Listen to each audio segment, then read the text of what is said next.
नमस्कार दोस्तों, आपका स्वागत है मेरे इस यूट्यूब चैनल पे। दोस्तों, मेरा नाम है दिनेश संधू और मैं स्टूडेंट हूँ हिमाचल प्रदेश यूनिवर्सिटी का। आप मेरे इस चैनल को सब्सक्राइब करिए। आज हम बात करेंगे सुप्रीम कोर्ट की 5 ऐसी लैंडमार्क जजमेंट की जो 2019 के अंदर आई थी। दोस्तों, ये इसका पार्ट 1 है। हम हर पार्ट के अंदर 5 ऐसी जजमेंट की बात करेंगे जो बड़ी लैंडमार्क जजमेंट है। तो चलिए शुरू करते हैं चीज़ को और एक-एक करके समझते हैं, जानते हैं कि ऐसी कौन सी जजमेंट है जो 2019 के अंदर लैंडमार्क थी। इसके अंदर हमारी पहली जजमेंट आती है Indian hotel and restaurant association versus state of Maharashtra. दोस्तों, जो आपकी ये जजमेंट है ये रिगार्डिंग है डांस वार इन महाराष्ट्र। लास्ट ईयर डांस वार को लेके महाराष्ट्र के अंदर बहुत बड़ा बवाल हुआ था। जो महाराष्ट्र गवर्नमेंट थी उन्होंने एक एक्ट पास किया था, Maharashtra prohibition of obscene dance in hotel restaurant and bars rooms and protection of dignity of women act 2016। इस एक्ट के अंदर ये बात की गई थी कि जो डांस बार हैं या फिर जो वीमेंस डांस करती हैं बार्स के अंदर वो बंद होने चाहिए। इसके बाद क्या होता है कि जो एसोसिएशन है ये सुप्रीम कोर्ट के अंदर इस एक्ट को चैलेंज करती है और सुप्रीम कोर्ट के अंदर इस एक्ट को ओवरट्यून किया जाता है और कुछ गाइडलाइंस सुप्रीम कोर्ट इसके बाद देता है, जिसकी पहली कंडीशन ये थी कि आप पूरी तरह से डांस के ऊपर पाबंदी नहीं लगा सकते महाराष्ट्र के ऊपर। दूसरी बात यहाँ पे ये की गई थी कि इसके अंदर जो रिलैक्स कंडीशन दी गई थी, आप किसी को अगर लाइसेंस लेना है डांस बार के लिए उसके अंदर जो है वो रिलैक्स कंडीशन रखी गई थी सुप्रीम कोर्ट के द्वारा। तीसरी बात यहाँ पे ये की गई थी कि आप किसी को शराब सर्व करते हैं उसके ऊपर आप टोटल पाबंदी नहीं लगा सकते हैं स्टेट के अंदर।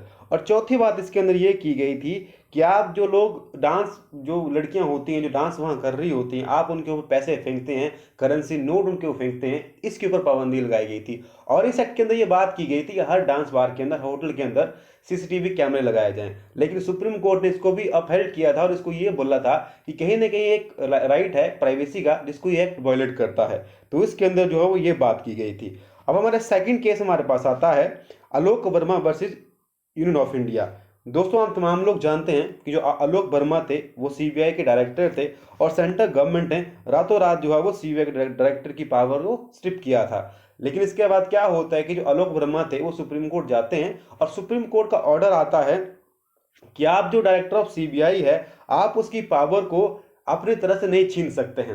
जो कमेटी इसको अपॉइंट करती है, मतलब कि जो सिलेक्शन कमेटी है जो सीबीआई के डायरेक्टर को अपॉइंट करती है, वही इसकी पावर को छीन सकती है और कोई इस पावर को छीन नहीं सकता है। दोस्तों, जो ये कमेटी है इसके अंदर हमारे प्राइम मिनिस्टर होते हैं, लीडर ऑफ अपोजिशन होता है और सीजेआई हमारे सुप्रीम कोर्ट के होते हैं, वो इस डायरेक्टर को अपॉइंट करते हैं। तो जो पावर छीनने की या फिर लगाने की बात होती है वो जो है वो कमेटी कर सकती है, अकेला पर्सन के लिए सरकार ये काम नहीं कर सकती है। इसके अंदर एक और चीज बोली गई थी कि आपका जो वर्ड ट्रांसफर है, मतलब कि जो आपका वर्ड ट्रांसफर आप यूज करते हैं उसका जो इंटरप्रिटेशन होगी वो एक ब्रॉडर सेंस के रूप में होगी, मतलब कि एक ब्रॉडर लेवल पे होगी। तो इसके अंदर ये बात की गई तो बड़ा इंपॉर्टेंट केस है ये केस जो आता है हमारा एक ट्रांसपेरेंसी को लेके भी आता है और एक तरह का हमारे पास एक गवर्नेंस को लेके भी केस आता है। तो ये बड़ा केस बड़ा इंपॉर्टेंट है। अब हम बात करते हैं हमारे थर्ड बड़े इंपॉर्टेंट केस की। इस केस का नाम है Yashwant Sinha and others versus CBI and others. दोस्तों, अब तमाम लोग जानते हैं कि लास्ट ईयर राफेल को लेके हमारे देश के अंदर बहुत सारी डिस्कशन हुई थी और कुछ लोग ये बोल रहे थे कि सौदे के अंदर घपला हुआ है, करप्शन हुआ है। और इसी के रिगार्डिंग हमारे पिटीशन जो सुप्रीम कोर्ट के अंदर जाते हैं वहां पिटीशन फाइल करते हैं और वहां पे कुछ ऐसे डॉक्यूमेंट प्रोड्यूस करते हैं जिनको ओएसए के तहत प्रोहिबिट किया गया था प्रोड्यूस करने के लिए। ये हमारे सेंट्रल गवर्नमेंट और सीबीआई वहां पे ग्राउंड लेती है, लेकिन कोर्ट वहां पे ये बोलता है कि ओएसए जो है वो आपको प्रोहिबिट नहीं करता है डॉक्यूमेंट प्रोड्यूस करने के लिए कोर्ट के अंदर regarding adjudication of the case. मतलब कि कोई केस चला है, आप उसके रिगार्डिंग कोर्ट के अंदर डॉक्यूमेंट प्रोड्यूस करने हैं तो ओएसए आपको प्रोहिबिट नहीं करता है, ये इसके अंदर बोला गया है। ओएसए का मीनिंग है दोस्तों ऑफिशियल सीक्रेट एक्ट। इसके अंदर ये कुछ डॉक्यूमेंट की बात की है कि जिनको आप मीडिया के अंदर या फिर पब्लिकली उसको पब्लिश आप नहीं कर सकते हैं, लेकिन कोर्ट के अंदर आप उसको पब्लिश कर सकते हैं, ये उस एक्ट आपको बोलता है। इसके अलावा सुप्रीम कोर्ट ने एक और चीज बोली थी कि ओएसए जो है वो एविडेंशियरी वैल्यू है उसको जो है वो अफेक्ट नहीं करता है। ठीक है, OSA will not affect the evidentiary value of documents, ये इसके अंदर बहुत बड़ी बात की गई थी। तो ये हमारे पास एक बड़ा इंपॉर्टेंट एक्ट है। अब हम बात करते हैं हमारे फोर्थ बड़े इंपॉर्टेंट केस की। दोस्तों, ये जो केस है ये बड़ा इंपॉर्टेंट है एनवायरनमेंट को लेके। इस केस का नाम है wild life forest and others versus ministry of environment and forest and others. इस केस के अंदर क्या हुआ था कि कुछ साल पहले सुप्रीम कोर्ट ने एक ऑर्डर पास किया था कि जिन पर्सन्स के क्लेम रिजेक्ट हो गए हैं फॉरेस्ट जमीन के ऊपर उनको वहां से एविक्शन किया जाए, मतलब उनको वहां से बाहर निकाला जाए। ये जो हमारी जजमेंट आई थी ये बड़ी कंट्रोवर्शियल रही थी उस समय, और काफी डिस्कशन पूरे देश के अंदर इस जजमेंट के ऊपर हुआ था, क्योंकि इस जजमेंट की वजह से लगभग 1 मिलियन पीपल के राइट अफेक्ट हो रहे थे। तो सेंट्रल गवर्नमेंट क्या करती है, वो सुप्रीम कोर्ट के पास जाती है, एक एप्लीकेशन मूव करती है, और सुप्रीम कोर्ट उसके बाद खुद ही उस अपने ऑर्डर के ऊपर स्टे लगाता है। क्योंकि इस ऑर्डर के अंदर दिक्कत ये थी कि हमारे इंडिया के अंदर बहुत सारी स्टेट्स है जहां पे हमारे पास ये डाटा ही नहीं है, मतलब कि स्टेट के पास ये डाटा नहीं है कि किन के क्लेम जो है फॉरेस्ट जमीन के आए हैं या फिर रिजेक्ट हुए हैं।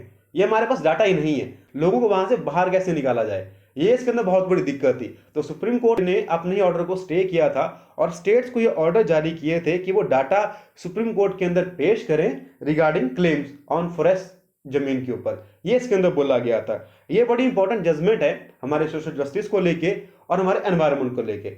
अब हम चलते हैं हमारी लास्ट जजमेंट को लेके, जो इस पार्ट की लास्ट जजमेंट है।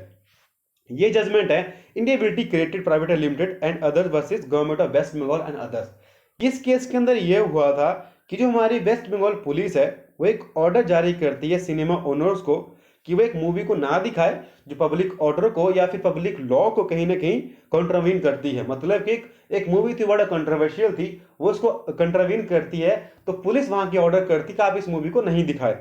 इसके बाद क्या होता है कि सुप्रीम कोर्ट मूव करते हैं और कोर्ट की जजमेंट आती है, कोर्ट की बड़ी इंपॉर्टेंट जजमेंट आती है regarding free speech and expression. Court वहां पे ये बोलता है कि आप किसी भी पर्सन की फ्री स्पीच को आप बंद नहीं कर सकते, उसको रिस्ट्रेन आप नहीं कर सकते हैं in the fear of mob violence. अगर आपको लगता है कि कहीं मॉब वायलेंस हो रहा है या हो जाएगा तो आप किसी भी पर्सन की फ्री स्पीच को आप स्टे नहीं कर सकते हैं। ये इसके अंदर बहुत बड़ी बात की गई थी। और दूसरी बात यहां पे ये बोला था कि आप जो मूवी मेकर हैं आप उनको कंपनसेट करें, जितना पैसा मूवी बनाने में लगा है आप उसको मना कर रहे हैं कि आप मूवी मत दिखाइए, तो आप उसको कंपनसेट करें। और तीसरी यहां पे बड़ी इंपॉर्टेंट चीज बोली गई थी, पुलिस के पास ये राइट नहीं है, वो कोई सेल्फ अपॉइंटेड गाइडेंस नहीं है रिगार्डिंग पब्लिक मोरालिटी। ये यहाँ पे बहुत बड़ी बात की गई, क्योंकि ये जो सब्जेक्ट है वो रूल ऑफ लॉ का है ना कि पुलिस का है। तो पुलिस के पास ये राइट नहीं है ये ऐसा काम करने का। तो दोस्तों आज के लिए सिर्फ इतना ही, ये हमारी 5 जजमेंट थी। मुझे उम्मीद है कि वीडियो आपको पसंद आई होगी। तो वीडियो को लाइक कीजिए, शेयर कीजिए, कमेंट कीजिए, और किसी से कोई क्वेरी है, कोई क्वेश्चन है या फिर मेरे लिए सुझाव है तो आप वो भी कमेंट कर सकते हैं। एंड लास्ट में, अगर आपने मेरे चैनल को सब्सक्राइब नहीं किया है तो मेरे चैनल को सब्सक्राइब करना मत भूलिएगा। Thank you and thanks for